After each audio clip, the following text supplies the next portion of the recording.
তোমার বড় বোনের জামাই একটা আস্ত চোর। প্রথমে তো আমার অর্নামেন্টসগুলোকে সিটি গোল্ড বলে চালিয়ে দিল, এরপর কি করলো, আমার পছন্দ করা ড্রেসগুলোকে সে নিজের বলে চালিয়ে দিল। বাহ!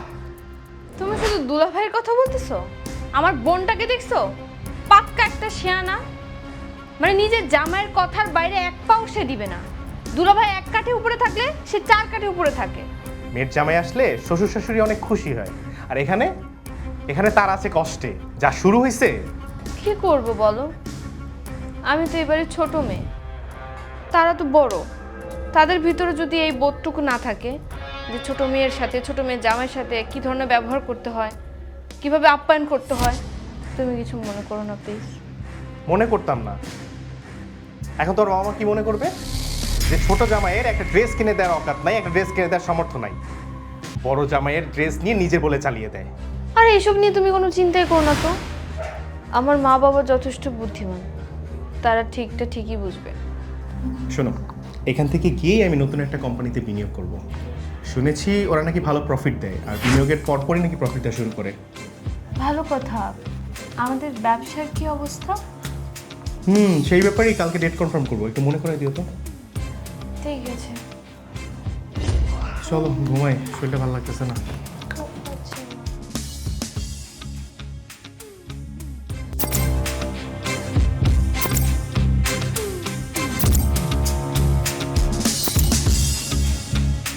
কি ব্যাপার, মন খারাপ কে ভাই?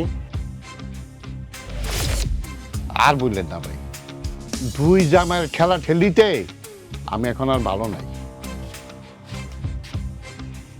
এই খোকন, গ্রামে যে একটা মার্ডার হয়েছে, কিছু শুনছো নাকি? খবর শুই নাই তো, আমি দেখতে গেছিলাম। যাই এত দেখি অবস্থা পুরাই খারাপ। পেটে আর পিঠে এমন ভাবে ছুরি মারছে, আল্লাহ রে আল্লাহ, দেখলেই ডর লাগে। এখনো কি ওইখানেই আছে নাকি? আরে না, এতক্ষণ কি আর ওইখানে থাকবো? আমি ওইখানে থাকতেই পুলিশ আইসা পোস্টমর্টমের জন্য নিয়ে গেছে। পুলিশ কি কোনো খোঁজ খবর পাইলো কেন মার্ডার করছে? এখনকার দিনকালের যে অবস্থা, মন হয় না তো পুলিশ সহজে খুনিরে আর ধরতে পারবো। ছেলেটা ভালোই ছিল, কেমনে যে কি হয়ে গেল আল্লাহ জানে। কালকে তো একসাথেই আমি আর ওই ছেলেটা গঞ্জে থেকে আসছিলাম। ছেলেটার জন্য আমারও আফসোস হইতেছে। কি যে একটা অবস্থা, এরকম একটা ভালো পোলারে মানুষ মারতে পারে? যারা মারছে এই ধরনের একদম মানুষ না, এরা নিকৃষ্ট। ঠিক কথাই কইছেন, এরা তো আসলে মানুষের কাতারেই পড়ে না। যাই।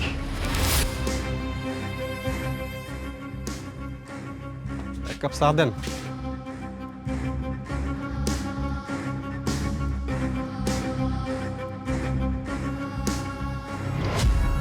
হ্যালো, জি ওয়ালাইকুম আসসালাম। হামজা সাহেব, হ্যাঁ আমি আপনাদের সাথে এই প্রজেক্টটা করতে রাজি আছি। আপনি এক কাজ করেন, আপনি কালকে একটা মিটিং ফিক্স করুন, আমি আপনাদের বিনিয়োগের ব্যাপারে কথা বলবো। ঠিক আছে ঠিক আছে, জি জি, ওয়ালাইকুম আসসালাম।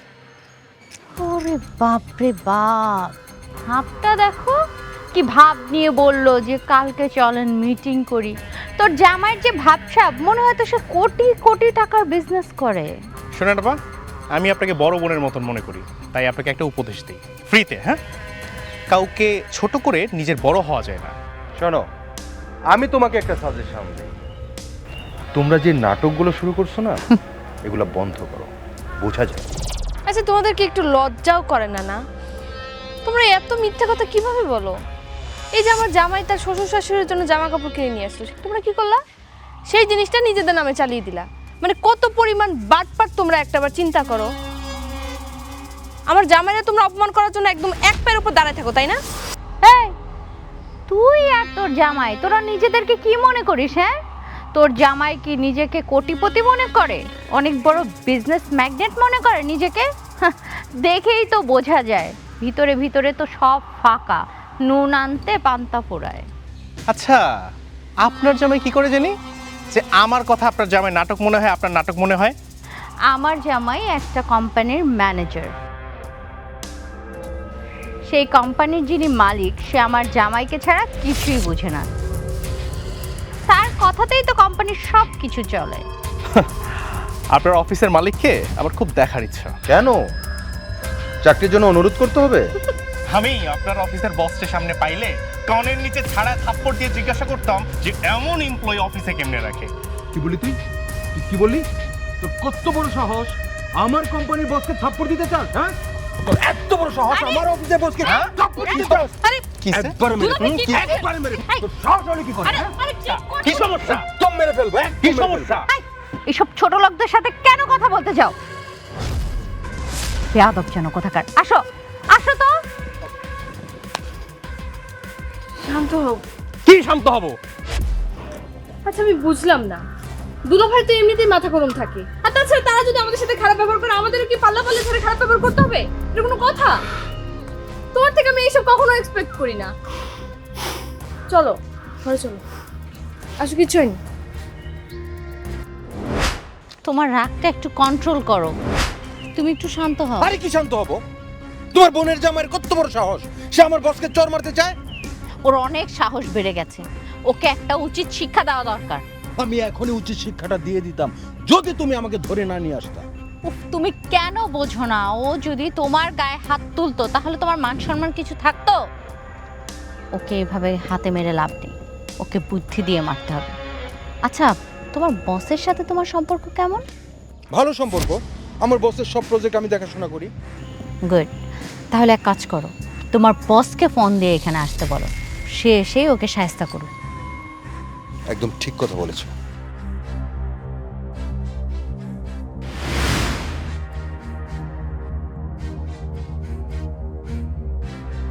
আসসালামু আলাইকুম বস। ওয়ালাইকুম আসসালাম। কি খবর রাজা সাহেব? বস, ভালোই তো ছিলাম, এখন একটু সমস্যার মধ্যে আছি। কি সমস্যা? ছুটি বাড়ানো লাগবে নাকি? না বস, একটু পারিবারিক সমস্যা।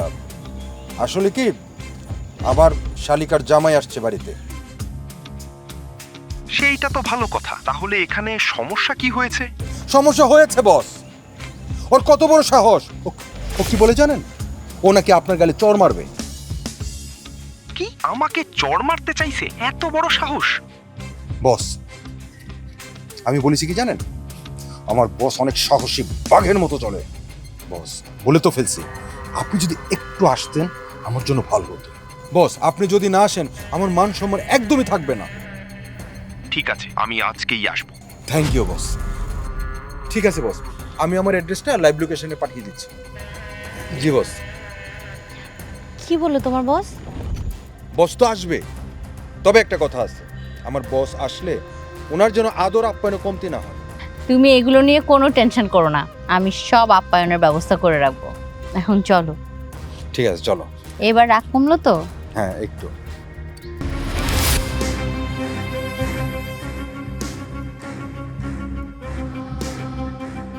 জি বস, আসেন। জি, আসেন বস। আসসালামু আলাইকুম। ওয়ালাইকুম আসসালাম। ভালো তো না? বুঝতে পেরেছি।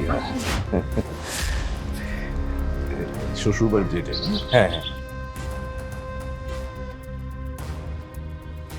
এখন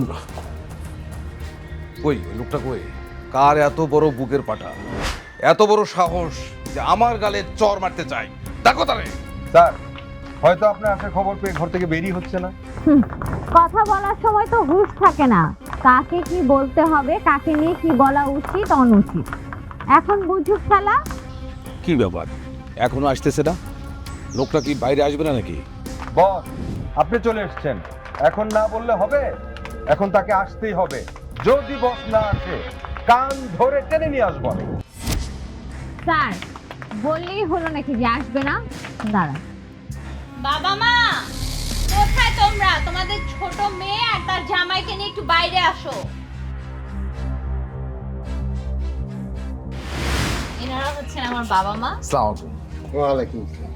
আর এই যে আমার ছোট বোন আর তার বেয়াদব হাজবেন্ড যে আপনাকে থাপ্পড় মারতে। বুঝতে পারছি, আর বলতে হবে না। এই যে মিস্টার, আমার দিকে কি আপনার কি মনে হয়েছে, হ্যাঁ, যে আমার গালে আপনি থাপ্পড় মারতে চান, চর মারতে চান? আচ্ছা আপনি কেমন মানুষ এরকমের ওয়ার্কার দিয়ে অফিস চালান? আবার তার কথা নাচতে নাচতে চলে আসছেন তার শ্বশুর বাড়িতে। এই থামুন, বেশি কথা বলি, এত বেশি কথা বলেন কেন? হ্যাঁ, আমি কি করব না করব, কোথায় যাব না যাব, সেটা কি আপনাকে জানাতে হবে? আপনাকে জানিয়ে করতে হবে? ও ঠিকই আছে, তার মানে তুই ওটা এক গলের গরু। What? এই, কি বলেন আপনি? তার মানে আমি গরু? গরু আমি? না হলে কি এক কথায় এখানে চলে আসতেন? জামাই বাবাজি, কি হচ্ছে এসব? উনি একজন মেহমান, ওনার সাথে সম্মান দিয়ে কথা বলতে হয়। তোমা জামাই বাবারে নিয়ে ঘরে যেত। কেন মা, আমি কেন ঘরে যাব? এই যে তোমার বড় মেয়ে এবং বড় মেয়ের জামাই যে শুরুর দিন থেকে আমার জামাইকে একের পর এক অপমান করে যাচ্ছে, তোমার মা হিসেবে কোনো দায়িত্ব নেই? তুমি তোমার বড় মেয়ে এবং বড় মেয়ের জামাইকে কেন চুপ করাচ্ছ না? আমাকে কেন চুপ করতে বলতেছো? আহারে তোদের নিয়ে আর পারি না। তোমা তরে না কইছি জামাইরি নিয়ে ঘরে যেতে, যা তো জামাইরি নিয়ে ঘরে যা। এই মেহমান আসছে বাড়িতে, সার আসছে, ওনাকে কি বাইরে দাঁড়া করে রাখবি? ভিতর নিয়ে চল। আঙ্কেল প্লিজ, আপনাকে ব্যস্ত হতে হবে না। আমি ভিতরে যেতে আসি নাই, খেতেও আসি নাই, আমি শুধু এরে দেখতে আসছি, তার চেহারাটা দেখতে আসছি। আই মিয়া, মারেন, আমরা নাকি চর মারবেন? আপনার এত বড় বুকের পাটা হইছে, মারেন চর। পারতেছেন না? না, আরে আমি তো আপনাকে উচিত শিক্ষা দিতে আসছি এখানে। এই, তুমি না আমার বসকে চর মারবে? মারো। শুনুন, আপনি কিন্তু আমার জামাইকে রীতিমতো উস্কানি দিচ্ছেন। আপনাদের কিন্তু কোনো ধারণা নেই যে আমার জামাই কি কি করতে পারে। আর তাছাড়া এই যে আপনার বস, আমার জামাই যদি চায় ওনার গালে ঠাস করে একটা থাপ্পড় মেরে দিতে পারে, এবং সাথে আপনাকেও। একটু ওয়েট করেন। কিছুই তো বুঝতেছি না, কারে ফোন দেয় আবার? কি লোকজন ফোন করে নিয়ে আসতেছ নাকি? কি ব্যাপার? এই, আমার স্যার ফোন করছে। এই যে আপনি না? স্যার মানে ব্যাপার কি ব্যাপার? আপনার এই মোবাইল নাম্বার মানে বুঝতে পারতেছি না, এটা আপনার নাম্বার? জি, আমি হাসান সাহেব। হাসান সাহেব মানে আপনি হাসান সাহেব, যিনি আমাদের কোম্পানিতে 50 কোটি টাকা মানে ইনভেস্ট করার কথা। মানে স্যার, স্যার আপনি স্যার, আমার তো বিশ্বাস হচ্ছে না স্যার, সরি স্যার। আপনি কি করতেছেন বস? একটা ছোট লোককে আপনি স্যার বলতেছেন কেন? এই থামেন তো, কি বলে না বলে বুঝতে পারতেছো না? স্যার, আমার স্যার। স্যার, স্যার আমার ভুল হয়ে গেছে স্যার, আপনি কিছু মনে করবেন না স্যার। এই তুচ্ছ বিষয়টাকে কেন্দ্র করে স্যার আমাদের যে ডিলটা স্যার, এটা আপনি ক্যান্সেল করবেন না স্যার, প্লিজ। শুনুন, আপনাদের মতন মানুষের সাথে আমি কোনো ব্যবসায়িক ডিলে যাব না। প্লিজ স্যার, আপনি আপনি আপনি এটা ক্যান্সেল করবেন না স্যার। স্যার, আপনি যদি এই 50 কোটি টাকা আমাদের কোম্পানিতে ইনভেস্ট না করেন স্যার, তাহলে আমাদের কোম্পানিটা দেউলিয়া হয়ে যাবে স্যার। আমরা সবাই স্যার পথে বসে যাব স্যার। প্লিজ স্যার, এই সামান্য ঘটনাকে কেন্দ্র করে স্যার আপনি এটা করবেন না স্যার। আমি স্যার বলতে চাই স্যার, আপনি যে আমাদের চর মারতে চাইছিলেন স্যার, আপনি আপনার হাতে স্যার এই 2 গালে চর মারিয়ে যান স্যার, একের পর এক চর মারেন স্যার। তবু স্যার আপনার যে ইনভেস্টটা আমাদের কোম্পানিতে করার কথা সেটা আপনি করেন স্যার। তাছাড়া আমাদের কোম্পানি দেউলিয়া হয়ে যাবে স্যার, পথে বসাবেন না স্যার। থামেন হামজা সাহেব, থামেন। আপনাকে যে আমি চর মারতে পারি এটা যে আপনি বিশ্বাস করছেন, এর জন্য আমি আপনাকে চরটা মারলাম না। আমি আপনাকে চর মারতে পারতাম। আমি চাইবো আপনি এখন এইখান থেকে চলে যান। না স্যার, আমি যাবো না স্যার, আমার ভুল হয়ে গেছে স্যার। আসলে ওর কথায় আমার আশাটা উচিত হয়নি স্যার। আপনি ঠিকই বলছেন স্যার, আমি আসলে গরু স্যার। আপনি স্যার, আমি ভুল করছি স্যার, মানুষ মাত্র তো ভুল স্যার। আপনি আপনি আপনি ক্যান্সেল করবেন না স্যার। আমি চাইবো আপনি এখন এইখান থেকে চলে যান। কি বলছিলাম না, আমার ছোট মেয়ের জামাই খাঁটি সোনা, এখন খাঁটি সোনা না, হীরা হীরা। এখন তো জামাই একার হয়ে গেল না, হীরার টুকরা। বাবা চলো চলো বাবা, খাওয়া দাওয়া করি। হ্যাঁ, অনেক ক্ষুধা লাগছে, এসব নাটক সিনেমা দেখতে ইচ্ছে করছে। স্যার সালাম আলাইকুম স্যার।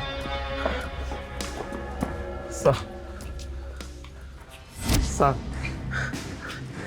আপনি কি করলেন এটা?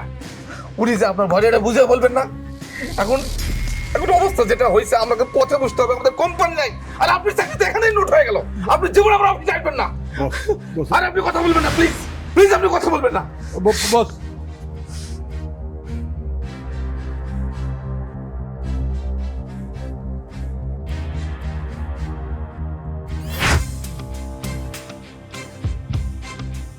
কালকে আমরা এই বাড়ি থেকে চলে যাবো, আর এক মুহূর্তে এই বাড়িতে না। তুমি আছো কালকে নিয়ে, যে পরিস্থিতি চলছে আমার তো মনে হয় আমি আজকেই চলে যাই। তোমাদের সাথে আমাদের কিছু কথা আছে। কিন্তু তোমাদের সাথে আমাদের কোনো ধরনের কথা নেই। কালকে আমরা এই বাড়ি থেকে চলে যাচ্ছি, তারপরে তোমাদের দুজনের যা ইচ্ছা হয় তাই করো।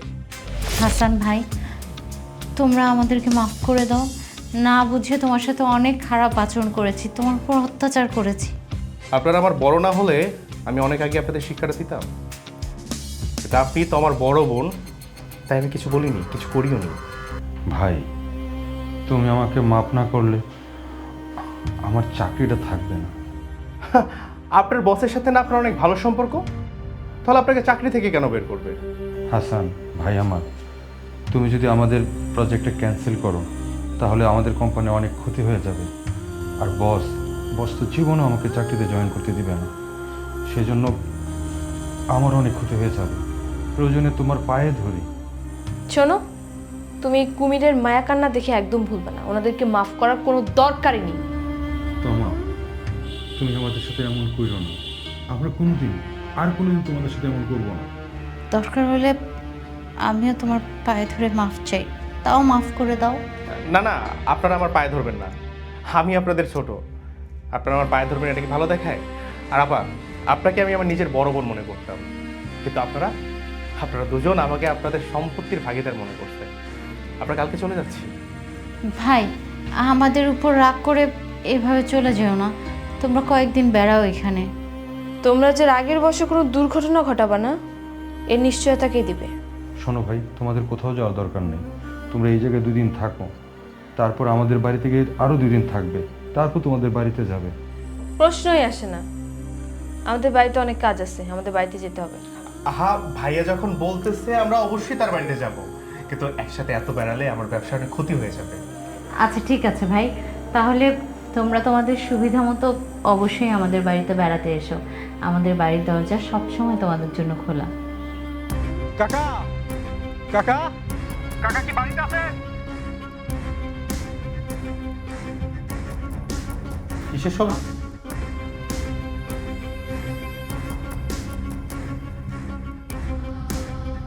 কাকা কি শুনতেছেন? কেডা ডাকতেছে? এই মিয়া, এই কিসে এত চিল্লাচিল্লি করতেছেন কে বাড়ির ভিতরে? কাকা, চিল্লাচিল্লি করতেছি কি সাধে? আপনার মেয়ের জামাই তো আস্ত একটা খুনি, সেই জাফরকে নির্মমভাবে খুন করছে। আমি ঠিকই বুঝছিলাম, হাসান একটা কিলার। দুলা ভাই, আমি সব কি উল্টাপাল্টা কথা বলতেছেন? ওরা তো এরকম করতে পারে না। আপনি জানেন ও কত ভালো মনের একজন মানুষ। ও কিভাবে একটা মানুষকে মেরে ফেলবে? অসম্ভব। বুঝো নাই, আমার যে বস আসতো সে তো বাঘের মতো তোমার জামাইয়ের সামনে এসে একদম পুতিয়ে গেল। কেন? তোমার জামাইকে দেখে ভয় পাইছে। লোকটা কিরকম অস্থির হয়ে গেল আর নিজের গাল পেতে দিচ্ছিল যে আমাকে যত খুশি চড় মারেন। তাইলে বুঝো তোমার জামাই কেমন মানুষ, যে এইরকম একটা লোক তাকে দেখে ভয় চুকে গেল। কি যে আমার বাড়ির মধ্যে হইতেছে আসলে আমি কিছুই বুঝতেছি না। বাবা, আপনার ছোট মেয়ের জামাই যে একটা খুনি সেটা বুঝতে পারতেছেন না আপনি? তোমাদের কোথাও ভুল হইতাছে। আমার ছোট জামাই এরকম কাজ করতেই পারে না, ও খুন করতেই পারে না। বিশ্বাস করেন, আমি কিচ্ছু করি নাই। বিশ্বাস না করার তো কোনো উপায় নাই। তাছাড়া খুনির পাশে যে রক্ত মাখা শার্টটা পাওয়া গেছে, সেটা কিন্তু আপনারই শার্ট ছিল। এই এলাকার সবাই সেটা দেখছে। তাছাড়া ওই শার্ট পরেই আপনি এই গ্রামে ঢুকছিলেন। কি নিখুঁতভাবে কাজটা করেছে, পাওনাদার আর সম্পদের ভাগীদার একসাথে শেষ। কি আনন্দ, কি আনন্দ। আপনি পালাবার বৃথা চেষ্টা করেন না। গ্রামবাসী সবাই মিলা পুলিশ নিয়ে আসতেছে, আপনার এক্ষুনি ধরে নিয়ে যাবে। না না, আমার জামাই খুন করে নাই। ওরা সব মিথ্যা কথা। আমি বিশ্বাস করি না। ও খুন করতে পারে না।